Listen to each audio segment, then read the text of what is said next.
الأنبياء أما بعد فأعوذ بالله من الشيطان الرجيم بسم الله الرحمن الرحيم وما أنفقتم من نفقة أو نذرتم من نذر فإن الله يعلمه وما للظالمين من أنصار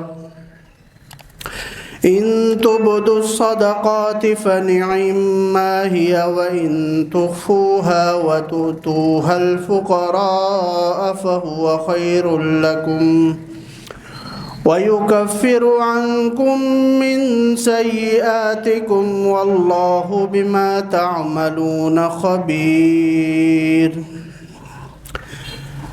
وقال رسول الله صلى الله عليه وسلم ما من يوم أحد يصبح العباد فيه إلا ملكان ينزلان فيقول أحدهما اللهم أعط منفقا خلفا ويقول الآخر اللهم أعط ممسكا تلفا وقال رسول الله صلى الله عليه وسلم بادروا بالصدقة فإن البلاء لا يتخطاها صدق الله وصدق رسوله النبي الكريم الأمين اللہ تعالیٰ کا فضل و کرم و احسان ہے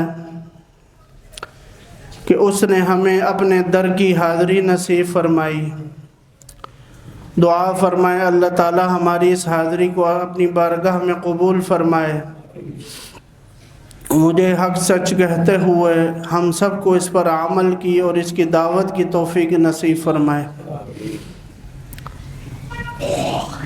اللہ تعالیٰ نے ہمارے پیارے حبیب صلی اللہ علیہ وآلہ وسلم کو جو دین عطا فرمایا ہے، اس دین کا ترہ امتیاز یہ ہے کہ اس میں دین کے ہر شعبے کے لیے رہنمائی موجود ہے۔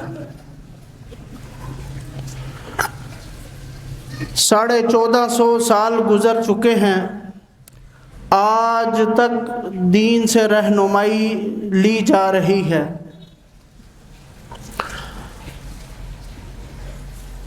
اللہ تعالیٰ نے جو 5 بنیادی عقائد ہیں جن کو ارکان اسلام بھی کہا جاتا ہے، ان میں سے ایک زکوٰۃ بھی ہے۔ یہ ماہ رجب جو ہے، اس میں زکوٰۃ کی فرضیت نازل ہوئی۔ اس بارے میں آپ نے گزشتہ جمعہ بھی چند باتیں سنی۔ اللہ تعالیٰ قرآن میں فرماتے ہیں وَمَا أَنفَقْتُم مِّن نَّفَقَةٍ أَوْ نَذَرْتُم مِّن نَّذْرٍ، کہ جو تم بھی خرچ کرو، چاہے تھوڑا ہو یا زیادہ، چھپ کر کرو یا ظاہراً کرو، اللہ کے راستے میں کرو یا غیر اس کے علاوہ خرچ کرو، اللہ کے راستے میں خرچ نہ کرو یعنی اللہ کے حکم کے خلاف خرچ کرو، او نذرتم من نذر، یا تم کوئی نظر مانو، فإن اللہ یعلم، اللہ اس کو جانتا ہے، اللہ اس کا بدلہ دے گا۔ اور فرمایا وَمَا لِلظَّالِمِينَ مِنْ أَنصَارٍ، کہ جو خرچ کرنے کے معاملے میں ظلم کرے گا اللہ ان کا مددگار، کوئی بھی ان کا مددگار نہیں ہوگا۔ ایک حدیث میں آتا ہے کہ حضور صلی اللہ علیہ وآلہ وسلم نے فرمایا کہ قیامت کے دن جس دن اللہ کے سائے کے علاوہ کوئی سایہ نہ ہوگا، 7 لوگ اللہ کے سائے میں ہوں گے۔ قیامت کے دن جو وحشت ناک دن ہے کہ اس دن انبیاء علیہم السلام بھی نفسی نفسی پکار رہے ہوں گے، اس دن جس کو اللہ کا سایہ مل گیا اور نبی پاک صلی اللہ علیہ وسلم کے جھنڈے تلے جگہ مل گئی، وہی بچ سکے گا۔ تو فرمایا قیامت کے دن 7 لوگوں کو اللہ کا سایہ نصیب ہوگا۔ ایک عادل بادشاہ جو عدل کرنے والا ہو، جو عدل کرنے والا بادشاہ ہو، وہ سب سے پہلے اللہ کے سائے میں ہوگا۔ دوسرا فرمایا کہ وہ نوجوان جو پرورش پاتے ہوئے جوان ہوا ہو، عبادت کرتے ہوئے جوان ہوا ہو، یعنی جب وہ جوان ہوا تو اس وقت عبادت کرتا ہوا جوان ہوا، تو اس سے کیا معلوم ہوا کہ ہمیں اپنے بچوں کی تربیت شروع سے ہی، بچپن سے ہی کرنی چاہیے۔ خاص طور پر جو فرائض ہیں ان کے بارے میں ان کی عادت بنا لینی چاہیے، تاکہ جب بھی ان پر فریضہ آئے تو وہ اس کو کما حقو ادا کر سکیں۔ اس کو عادت پڑی ہوگی، اگر نماز کی عادت بنائی ہے تو نماز پڑھی ہوگی، تو جب فرض ہوگی تو وہ آسانی سے نماز پڑھ سکے گا۔ ایسا نہیں ہو سکتا کہ آپ اس کو کہیں کہ جب جوان ہوگا پڑھ لے گا تو پھر پڑھنا مشکل ہے۔ اسی طرح اگر روزے رکھنے کی عادت آپ نے ڈالی ہوگی اپنے بچوں کی، تو جب بڑے ہوں گے، جوان ہوں گے، روزہ جب فرض ہوگا اس پر تو وہ عادت بن چکی ہوگی۔ تو فرمایا کہ وہ نوجوان جو عبادت کرتا ہوا جوان ہوا، وہ قیامت کے دن اللہ کے سائے میں ہوگا۔ تیسرا فرمایا کہ 2 شخص آپس میں ملتے ہیں اللہ کے لیے، آپس میں محبت کرتے ہیں اللہ کے لیے، اور جب بھی اکٹھے ہوتے ہیں اللہ کے لیے اکٹھے ہوتے ہیں، وہ 2 شخص بھی قیامت کے دن اللہ کے سائے میں ہوں گے۔ اور چوتھا وہ شخص جس کا دل مسجد میں اٹکا ہوا ہے، یعنی مسجد میں آ گیا ہے، اب اس کو مسجد سے جانے کو دل نہیں کر رہا، تو وہ شخص فرمایا کہ ایک حدیث پاک کا مفہوم ہے، جس شخص کو مسجد میں آتا جاتا دیکھو، اس کی یہ مومن اور کامل ایمان والا ہونے کی علامت ہے، اس کو مومن سمجھو۔ کیونکہ حدیث پاک میں ہے کہ مومن مسجد میں ایسے ہوتا ہے جیسے پانی میں مچھلی ہوتی ہے، اور منافق مسجد میں ایسے ہوتا ہے جیسے پرندہ کیا ہو، قید میں ہو۔ تو جو شخص مسجد میں آئے اور سکون اور اپنی خوشی سے آئے اور یہاں آ کر اس کو سکون ملے، تو فرمایا کہ ایسا شخص کل قیامت کے دن اللہ کے سائے میں ہوگا۔ ایک اللہ والے فرمانے لگے کہ میرا بیٹا نماز نہیں پڑھتا، اس کو نماز کی ترغیب دیں۔ غالباً حضرت لاہوری رحمہ اللہ تعالیٰ کا واقعہ ہے۔ تو فرمایا کہ نماز تو شوق سے پڑھی جاتی ہے، نماز تو شوق سے پڑھی جاتی ہے، یعنی جیسے ہم دنیا کے کام شوق سے کرتے ہیں، ایسے اللہ کی ہر عبادت شوق سے کرنی چاہیے۔ اگر کوئی مالدار مجبور ہو کر زکوٰۃ نکالتا ہے کہ یہ مجھ پر وہ سمجھتا ہے کہ مجھ پر بوجھ ہے زکوٰۃ نکالنا، تو یہ جو ہے یہ شوق سے نہیں ہے، اور اللہ تعالیٰ کو بھی ایسی عبادات کی ضرورت نہیں ہے۔ تو ہر وہ کام جو شوق سے کیا جائے، ہر وہ کام جو شوق سے کیا جائے اللہ کی رضا کے لیے، وہی قابل قبول ہوگا۔ اور فرمایا 5واں وہ شخص جس کو کوئی حسب نسب والی خوبصورت عورت بلائے اپنی طرف گناہ کے لیے اور وہ انکار کر دے، کل قیامت کے دن وہ شخص بھی اللہ کے سائے میں ہوگا۔ اور 6واں وہ شخص جو رات کو اٹھ کر روتا ہے اللہ کی عبادت کرتے ہوئے روتا ہے، دعا کرتا ہے، اور اس کو اللہ اور اس کے علاوہ کوئی دیکھ نہیں رہا ہوتا، تو وہ شخص بھی قیامت کے دن اللہ کے سائے میں ہوگا۔ تو ایک حدیث پاک کا مفہوم ہے کہ جو شخص رات کو اٹھ کر 2 نفل پڑھتا ہے، وضو کرتا ہے، نفل پڑھتا ہے، اس کو اس کے اور اللہ کے علاوہ کوئی نہیں دیکھ رہا ہوتا، تو صرف 2 نفل پڑھنے پر اللہ تعالیٰ اس کے لیے جنت میں ایک محل تیار کر دے، صرف 2 نفل پڑھنے پر۔ اسی طرح چھٹا وہ شخص جو اتنا چھپا کر صدقہ کرے کہ بائیں ہاتھ والے کو بھی پتہ نہ چلے، یعنی انتہائی چھپا کر صدقہ کرے۔ چنانچہ ہم نے اپنے بزرگوں کو، اپنے اکابرین کو دیکھا ہے، جب وہ دنیا سے جاتے ہیں تب پتہ چلتا ہے یہ کتنے لوگوں کے ساتھ خیر اور بھلائی کا اور معاونت کا معاملہ کرتے تھے، کتنے لوگوں کے گھر ان کی وجہ سے چل رہے ہوتے تھے۔ اور فرمایا 7واں وہ شخص، 7 پورے ہو گئے، 7واں وہ شخص تھا جو آخری بتایا ہے۔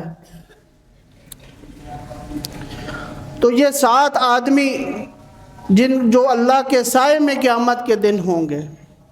تو قرآن پاک کی ایک آیت آپ کے سامنے تلاوت کی، ان تبدوا الصدقات فنعما ہی، کہ اگر تم صدقات چھپ کر کرو تو یہ تمہارے لیے بہتر ہے۔ تو علماء نے لکھا ہے کہ بہتر صدقہ وہ ہے جو نفلی صدقہ جو چھپ کر کیا جائے۔ حضرت ابن عباس رضی اللہ عنہما فرماتے ہیں کہ جو زکوٰۃ اعلانیہ طور پر کی جائے وہ نفلی صدقے سے جو چھپ کر کیا جائے 25 درجہ زیادہ افضل ہے، اور جو نفلی صدقہ چھپ کر کیا جائے وہ زکوٰۃ سے 70 درجے افضل ہے۔ تو اس لیے اپنا کوئی بھی عمل کیا جائے وہ اس کی نشو و نما نہ کی جائے۔ کوئی بھی خیر کا کام کرتے ہیں، کسی سے معاونت کرتے ہیں یا نماز پڑھتے ہیں، تو دل میں کوئی ایسی چیز نہ آئے کہ میں تو بڑا نمازی ہوں، میں تو بڑا اچھا ہوں۔ علماء سے سنا ہے کہ انسان کی سعادت مندی کی بھی 2 علامات ہیں اور بدبختی کی بھی 2 علامات ہیں۔ انسان کی سعادت کی 2 علامات یہ ہیں کہ وہ دنیا کے معاملے میں اپنے سے نیچے والے کو دیکھے۔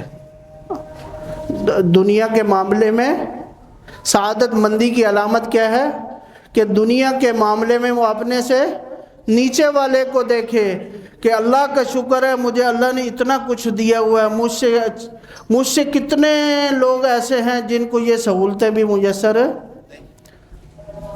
ہم چونکہ باہر جاتے رہتے ہیں، کتنے لوگ بیچارے فٹ پاتھ پر سردیوں میں سو رہے ہوتے ہیں، تو ہمیں جو ہے اللہ نے نعمتیں دی ہیں اس پر ہمیں اللہ کا شکر ادا کرتے رہنا چاہیے۔ اور دوسری، دین کے معاملے میں اپنے سے اوپر والے کو دیکھے، یہ سمجھے کہ وہ شخص تو اتنی عبادت کرتا ہے، اتنی تلاوت کرتا ہے، اتنے نوافل پڑھتا ہے، اتنا درود شریف پڑھتا ہے، اور میں نکما بمشکل اپنی نماز پوری کرتا ہوں۔ تو یہ چیز جب دل میں آئے گی تو یہ بندہ کیا ہے؟ سعادت مند ہے۔ تو آدمی کی بدبختی کی بھی 2 علامات ہیں۔ فرمایا کہ جو دنیا کے معاملے میں اپنے سے اوپر والے کو دیکھے، دنیا کے معاملے میں اپنے سے اوپر والے کو دیکھے اور یہ سمجھے کہ میرے پاس ہے ہی کچھ نہیں، اس کو اللہ نے بڑا نوازا ہوا ہے، میرے پاس تو کچھ ہے ہی نہیں، وہی ٹوٹی پھوٹی، میرے پاس تو موٹر سائیکل ہے، اس کو اللہ نے گاڑیاں بنگلے دی ہوئے ہیں۔ وہ شکر ادا نہیں کرتا اللہ نے جو دیا ہوا۔ اور جو دین کے معاملے میں اپنے سے نیچے والے کو دیکھے کہ میں تو اتنا ماشاءاللہ نماز پڑھتا ہوں، تلاوت کرتا ہوں، صدقہ خیرات بھی کرتا ہوں، اور وہ شخص جو ہے وہ کچھ بھی نہیں کرتا، اس کو بعض لوگ کہہ رہے اس کو کہہ دیا جائے کہ یہ اتنا خرچ کر دو تو وہ اس طرف نہیں آتے، یعنی لوگوں کو تانے دینے شروع کر دیتے ہیں۔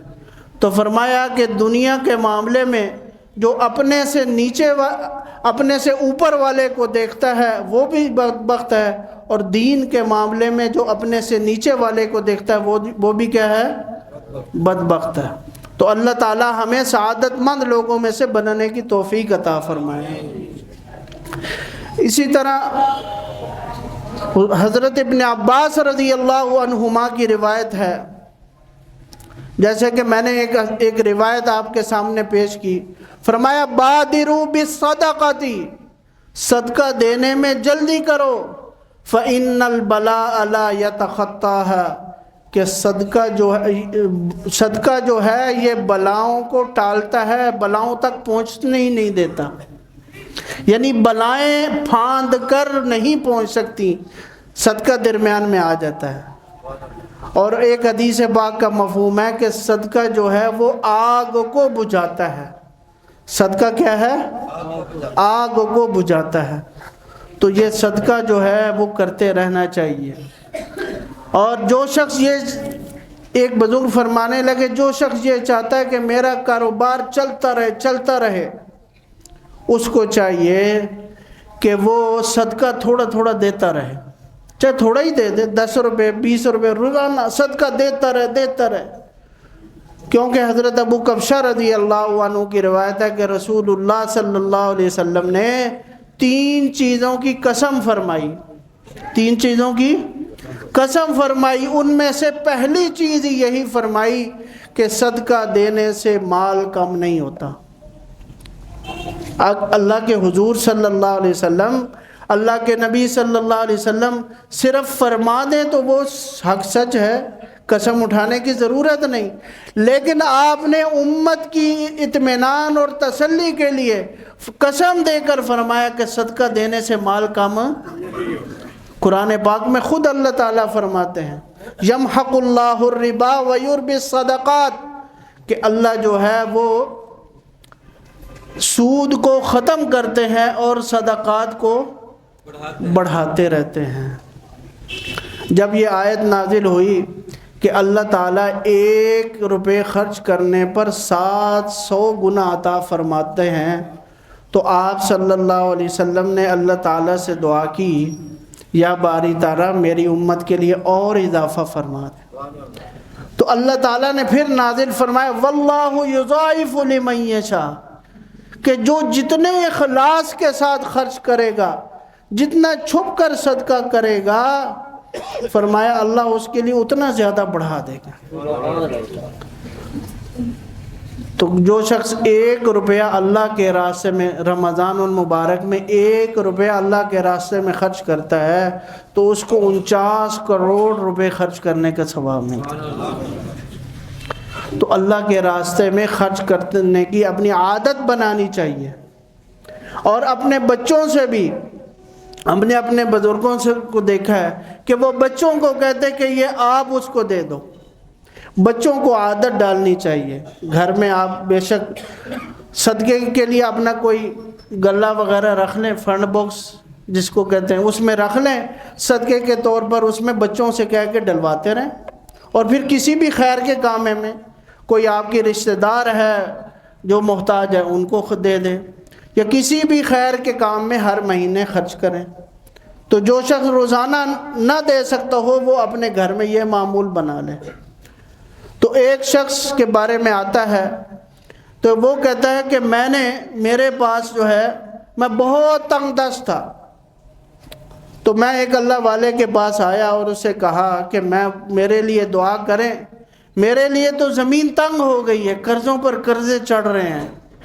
تو انہوں نے فرمایا کہ تم روزانہ تھوڑا تھوڑا صدقہ دینا شروع کر دو، تھوڑا تھوڑا جتنا بھی ہو سکے۔